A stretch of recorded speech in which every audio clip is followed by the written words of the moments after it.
샬롬 샬롬 샬롬 샬롬. 하나님 사랑합니다. 여러분 주 안에서 사랑합니다. 오늘 출애굽기 36장 8절에서 38절까지 우리 함께 합독했습니다. 성막을 만드는 그런 내용에 대해서 나타나고 있죠. 만들어지는 과정이 오늘 주 본문의 모든 내용입니다. 6부분으로 나눕니다. 8절로 13절은 성막을 덮은 가장 안쪽의 양장, 곧 가장 안쪽의 천막에 대하여 기록하고, 14절로 18절은 그 위에 덮은 염소 털로 만든 양장에 대해서 기록합니다. 그리고 그 위를 수양의 가죽과 해달의 가죽으로 각각 다시 덮도록 19절에 나타나고 있습니다. 그리고 네 번째 20절로 30절은 성막을 둘러 벽을 형성하게 될 널판에 대해 기록하고, 31절로 34절은 그 각 널판을 둘러 버팀목 역할을 하게 될 띠에 대하여 기록하고, 마지막으로 성소와 지성소를 나누게 될 휘장과 기둥들에 대해서 35절 이하에 나타나 있습니다. 먼저 성막에 대해 살펴보면, 성막은 두 겹의 영정과 그 위를 덮은 두 겹의 덮개로 이루어져 있고, 가장 안쪽은 10폭의 양장으로 만들어 있는데, 가늘게 꼰 흰색 배실과 양털을 물들어 만든 청색, 자색, 홍색 실로 천을 짜고, 그 위에 굵고 천사의 모양의 수를 정교하게 수놓게 됩니다. 그러니까 천으로 치자면 최고급이고, 정교함으로 치자면 최고의 바느질 솜씨였습니다. 뭐든지 가장 좋은 곳으로, 그리고 가장 좋은 솜씨로 하나님의 그 집을 지었다는 거죠. 경륜에서 그런 천사를 그 사역자로 부르고 있죠. 구약 경륜에서. 그 양장의 크기는 매 폭의 길이가 28자, 곧 12.6m 정도입니다. 그리고 폭은 넉자로 1.8 정도, 1.8m 정도이고, 이렇게 해서 모두 10폭의 천을 만듭니다. 그리고 각각 5폭씩의 천을 서로 이어 두 벌의 큰 천을 만들어야 됐고, 그 천의 긴 면 끝에 청색 실로 각각 50개씩의 골을 만들어 50개의 금 갈고리로 서로 이어지게 됩니다. 그렇게 해서 성소를 덮는 성막 하나를 완성하죠. 그리고 그 위에 다른 성막 하나를 더 덮는데, 이것은 염소털로 짜 만든 양장이고, 그 막은 모두 11폭으로 만들도록 하고 있습니다. 그리고 길이도 처음 양장보다 조금 더 길게 만들죠. 아까는 28규빗이었는데 이것은 30규빗입니다. 그리고 하나는 5폭을 한 벌로 만들고, 다른 하나는 6폭을 한 벌로 만들죠. 그 6번째 폭의 절반을 성막 전면에 접어 드리우고, 드리우라고 말합니다. 당연히 나머지 반폭은 후면에 드리워지겠죠. 각각 50개의 골을 만들어 서로 연결하도록 되어 있고, 여기에 쓰여지는 갈고리는 금이 아닌 노수로 만들도록 되어 있죠. 가장 안쪽 처음보다 2규빗이 더 기니까 양쪽으로 1규빗씩 더 나오도록 되어 있고, 그 위에 2개의 덮개를 만드는데, 19절에 보니 한 개는 수양의 가죽으로 덮개를 만들고, 다른 하나는 해달의 가죽으로 그 웃덮개를 만들도록 되어 있습니다. 수양의 가죽을 쓴 것은 내구성 때문에, 해달의 가죽을 쓴 것은 방수를 위해서입니다. 그리고 20절 이하로 성막의 벽을 위한 널판지에 대한 규례가 나와 있는데, 이것을 보면 성막의 사이즈를 어느 정도 짐작할 수가 있죠. 20절에는 널판은 조각목으로 만들 때 각 판은 장이 10규빗, 광은 1규빗 반이 되게 만들라. 그러니까 길이가 약 4.5m, 폭이 약 68cm 정도 됩니다. 이를 볼 때 성막의 높이는 4.5m 정도가 넘고, 받침대가 있으니까 각 판에는 한쪽 끝에 2개의 촉을 만들도록 되어 있습니다. 이렇게 해서 20개의 판을 만들어 남쪽 편에 20개의 판을 만들어 북편에 각각 세우죠. 남편과 북편에 세우는 것은 지금 성막이 동쪽을 향하고 있기 때문이고, 그것을 효과적으로 세우기 위해서 각각 받침대 40개씩을 만들게 되는데, 모두 은으로 부어서 만들었습니다. 그래서 각 촉에 1개씩 판자 한 장당 2개의 받침대를 놓게 되고, 이로 볼 때 성막의 길이는 판자 20개가 연결되게 되니까 모두 30규빗, 약 13.5m 정도가 됩니다. 그리고 서쪽으로는 모두 널판 8개를 세우게 되는데, 양 끝에 있는 널판은 특히 2겹의 두께로 두껍게 만들어야 했죠. 왜냐하면 모서리 부분은 특히 더 견고해야 하기 때문이었고, 8개의 판을 위해 16개의 음받침을 두어야 했습니다. 그러니까 성막의 폭은 모두 12규빗으로 약 5.4cm 정도가 되죠. 이렇게 각각의 널판으로 이어진 벽이 세워져 있게 되고, 그렇게 되면 아마 견고하지 못할 것이기 때문에 받침대가 있고 촉이 거기에 끼워져 있다고는 하지만 흔들거리게 되는 것입니다. 이에 각 널판을 견고히 연결시키기 위해 띠를 두르는데 규례가 31절에 나와 있죠. 각 면에는 띠를 두르게 되는데 그 띠는 장대같이 긴 조각목으로 만들고 각각 5줄로 띠를 두르고 그 띠를 끼우게 될 고리들을 만들어 널판에 이렇게 부착시켜 놓습니다. 그리고는 그 고리에 조각목으로 만든 장대를 길게 끼우죠. 여기 널판이나 고리띠는 모두 다 금으로 쌓았습니다. 예, 그러니까 성막은 부식이 굉장히 강하고 빛이 나고 눈부실 정도로 아름다운 모습이 되겠죠.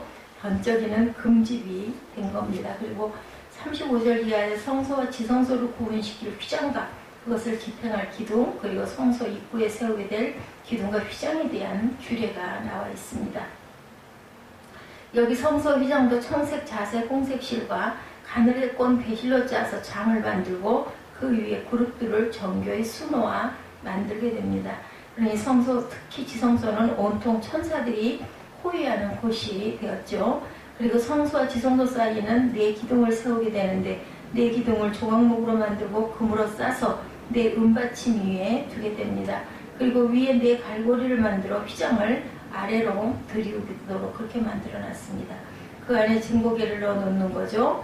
장 바깥 북편에는 상을 놓고 남편의 등대를 놓아 상과 마주대하게 하고, 입구 쪽에서 보자면 오른쪽에 떡상을 놓고 왼편에 등대를 놓게 되는 건데, 마지막으로 성막문 입구에 대해 말하고 있는데 그것도 청색과 자색 홍색실과 가늘게 꼰 배실로 짜서 만들게 되는데 여기에는 그룹 형상의 수를 놓지는 않았습니다.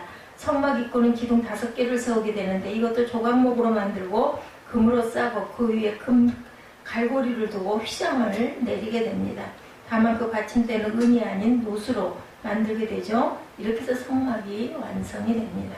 지금 하나님께서는 이 성막을 만드신 이유가 있죠. 야훼께서 집을 짓고 그들과 함께 하시기 위해서이고 그 집에서 자기 백성을 만나시기 위함인데 왕으로서의 그들을 다스리시기 위함이었다. 마치 옛날 궁전 같은 곳이죠. 하나님께서는 왕으로서 이스라엘을 다스리시는데 성막은 마치 집무실과 같은 곳이었다. 그러니 하나님을 만나기 위해서는 이곳을 찾아야 하는 거다. 이런 의미로 성막은 광야에 있는 이스라엘과 함께 거하시는 여호와의 거처이고 하나님께서 그곳에 들어가 계신다는 것이 아니라 자기 백성을 만나시기 위한 그 창고와 같은 것을 만든 겁니다. 여하튼 하나님께서는 이곳에서 그들을 다스리시고 때로는 그 백성의 대표를 불러 말씀하시고 자신의 뜻을 알리셨고 이스라엘이 가는 곳에 함께 가실 것이며 이스라엘이 머무는 곳에 함께 머무시고 이것을 위해 지금 이동식 조립주택을 만들도록 하신 것입니다. 그러나 그들이 가나안에 들어가 거하게 될 것 같으면 이렇게 짓지 않으시죠. 그때는 백향목과 잣나무와 돌로 지은 집에 거하십니다. 그리고 그 영광을 만천하에 증거하실 것이고 지금은 하나님께서 그들과 함께 하시기 위해 천막으로 된 집을 만들도록 하신 것이다. 그곳에서 그 대표를 통해 그 백성을 불러 만나시고 그들에게 말씀을 전하시기 위해서였고 그들에게 은혜를 주시기 위해서였습니다.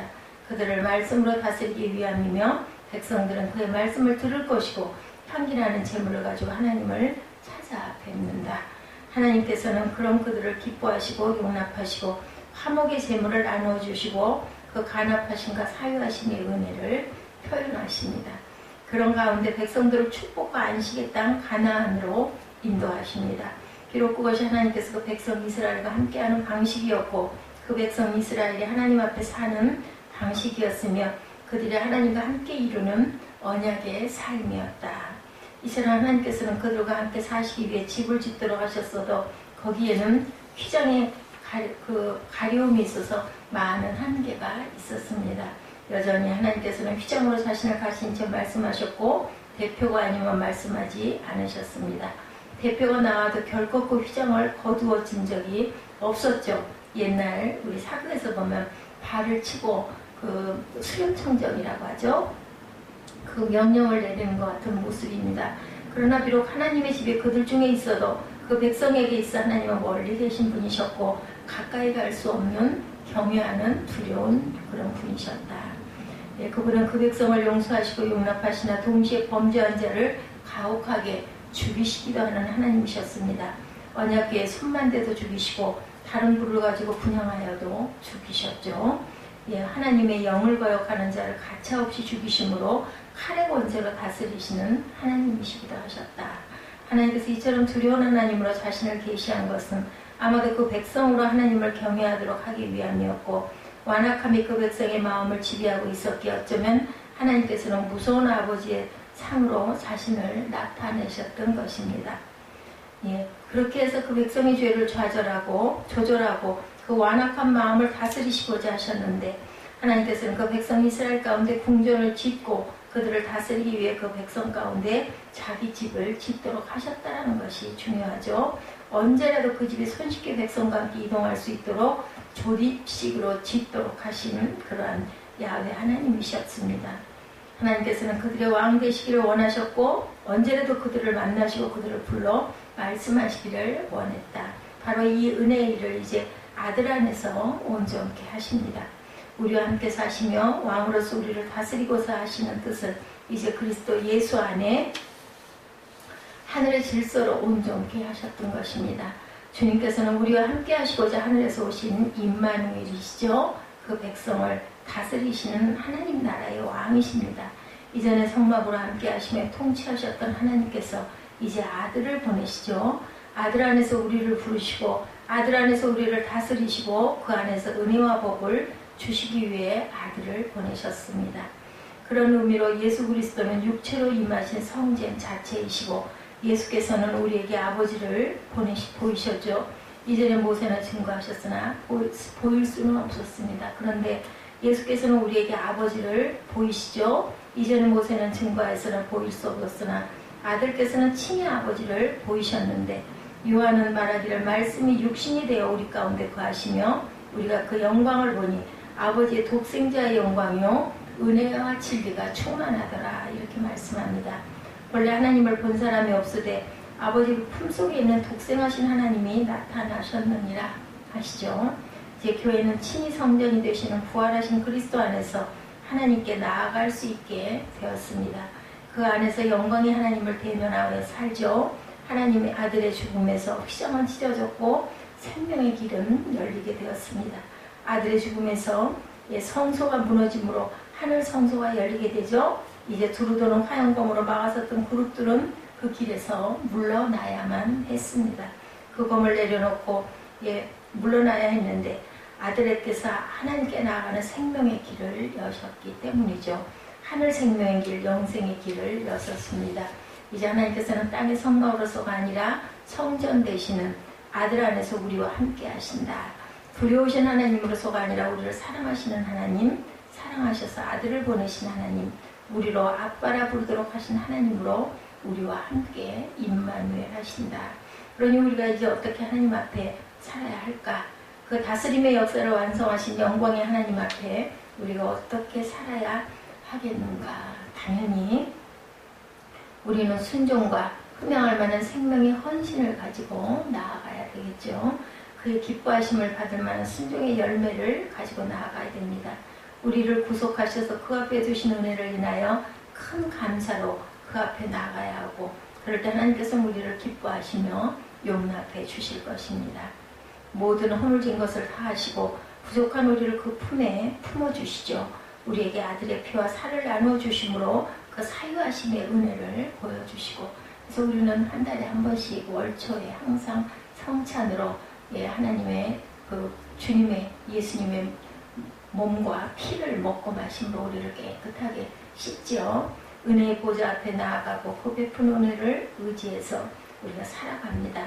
그의 다스림을 따라 믿음으로 날마다 주와 연합한 삶을 살아야 하겠습니다.